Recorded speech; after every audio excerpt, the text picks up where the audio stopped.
আজকে তো তোমরা সবাই জানো যে আমাদের কলকাতায় আরজি করের যে জুনিয়র চিকিৎসকরা তারা আজকে এটা আমাদের করেছে, এটা এইভাবে একটা আন্দোলনের ডাক দিয়েছে যে রাত্রি 9টার সময় সবার ঘরে বা যে কোনো জায়গায় লাইট অফ করে 9টা থেকে 10টা।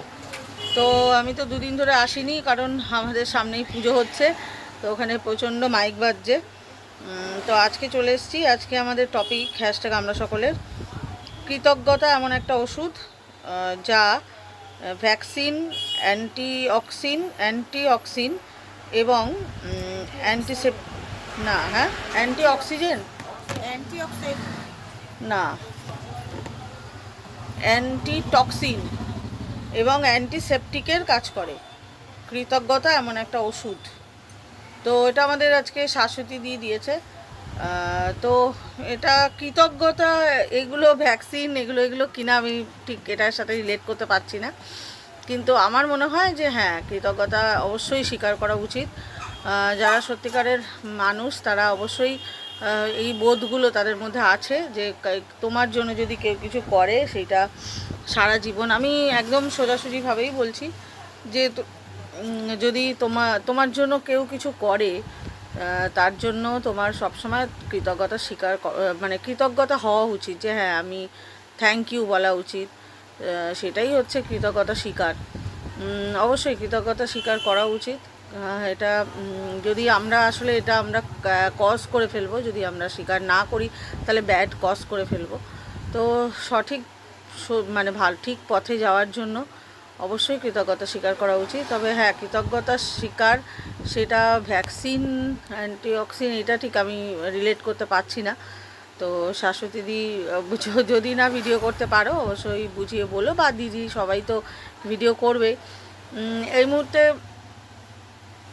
যা চলছে আমাদের মানে সারা ভারতবর্ষ জুড়েই, সারা পৃথিবী জুড়ে চলছে, কিন্তু এই মুহূর্তে কলকাতায় যেটা চলছে সেটা আমাদের কি বলবো, ঐতিহাসিক একটা সময় চলছে, যেটা মানুষ সেই আমাদের যখন দেশ স্বাধীন হয়েছিল তখন হয়তো এরকম আন্দোলন মানুষ দেখেছিল, তারপরে বোধহয় এই আন্দোলন দেখছে, এরকম এত বড় আন্দোলন।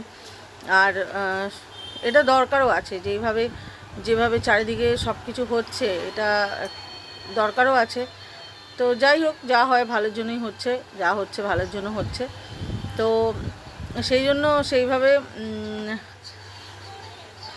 মনের অবস্থা কেউই বলতে পারবে না যে তার মনের অবস্থা একদম খুব আনন্দে আছে, খুশিতে আছে। কারোরই মনের অবস্থা ভালো নেই। কিন্তু হ্যাঁ, যদি কালকে যেমন আমি মনে করি যে কৃতজ্ঞতা স্বীকার করা উচিত, যেমন আমরা কালকেই দেখলাম যে আরজি করের জুনিয়র ডাক্তাররা, তারা কত, ওদের মানে কি দরকার ছিল ওদের, তাই না? তো কত লোক, কত ছেলে মেয়ে, কত ছাত্রছাত্রীরা কত বসে 22-23 ঘন্টা বসে ওরা কিন্তু একটা মানে কি বলবো, একটা সত্যের পথে, সত্যটা যাতে আসে, সে তার পথে বিচার যাতে পায় অভয়া বা তিলোত্তমা। তো সেই জন্য ওরা কিন্তু এতটা কষ্ট করছে, এতটা স্যাক্রিফাইস করছে। তো সেই জন্য আমাদের সববার ওদের কাছে সত্যি কৃতজ্ঞতা থাকা উচিত। ওরা তো শুধু অভয়ের জন্য লড়ছে না, ওরা আমাদের প্রত্যেক ঘরে ঘরে বাচ্চাদের জন্য লড়ছে। একটা যে কোনো কিছু হলে যদি ভালো হয়, সত্যিই আজকাল ভয়ই লাগছে, মনে হচ্ছে যে মানে কোথাও কোনো কাজেই মনে হয় মেয়েদেরকে পাঠাবো না, এরকম মনে হচ্ছে। একটা ভয়, আতঙ্ক, এইভাবে কেন আতঙ্ক ভয়ে চলবে মেয়েরা? তো যাই হোক, আমি যেটা মনে করি যে হ্যাঁ, কৃতজ্ঞতা স্বীকার করা উচিত। তোমার জন্য যদি কেউ কিছু করে, বল। হ্যাঁ, যাওয়া নাকি শুনলাম, কোথায়? তো আমার তো খুবই ইচ্ছা করে সব কিছুতেই, এই যত আন্দোলন হচ্ছে সেখানে ওদেরকে পাশে অন্তত যাওয়া, কিন্তু সব সময় আর শরীর পারমিট করে না, সেই জন্য যেতে পারছি না।